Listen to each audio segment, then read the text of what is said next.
आज की क्लास हम पढ़ने वाले चैप्टर 23 रीडिंग विद अंडरस्टैंडिंग। ठीक है, इस चैप्टर में जो डिस्क्राइब किया गया है वो राजामन ने डिस्क्राइब करा है। जितने भी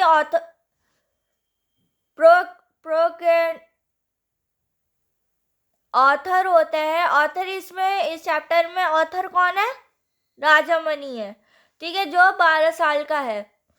उसने अपनी पढ़ाई क्यों रोक दी? क्योंकि उसके पापा की मौत हो गई थी।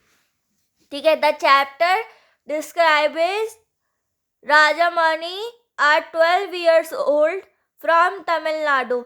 राजामणि जो था वो 12 साल का था और कहाँ रहता था? तमिलनाडु में रहता था। ठीक है, who stopped his education after class 6।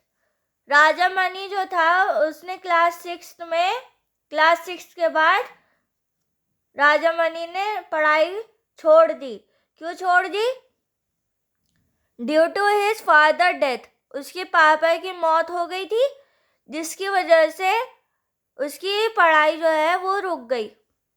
And began helping his mother run a tea shop.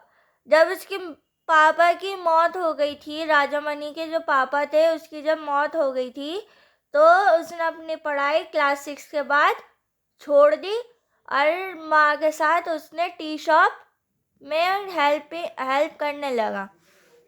ठीक है, Rajamani suffered eye infection. Rajamani जो था वो आई इन्फेक्शन से सफर कर रहा था। ठीक है,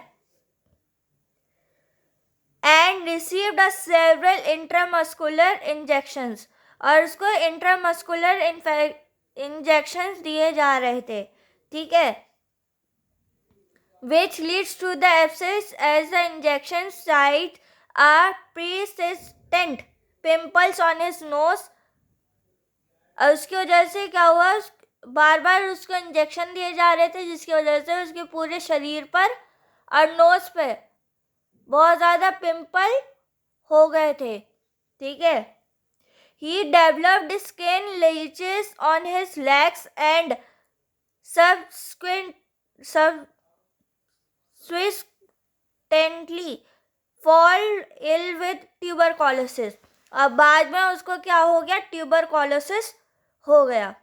ठीक है, इसका मतलब यह है जब उसके पापा की मौत हो गई थी तो राजामणि जो था वो अपने माँ के साथ टी शॉप रन करने लगा। ठीक है, चलाने लगा और उसको HIV से सफर कर रहा था। उसके वजह से जो डॉक्टर थे वो बहुत ज़्यादा इंजेक्शन उसको दिए जा रहे थे, जिसकी वजह से उसके पूरे शरीर पर पिंपल्स हो गए थे और लास्ट में आकर उसको ट्यूबरकुलोसिस हो गया। ठीक है,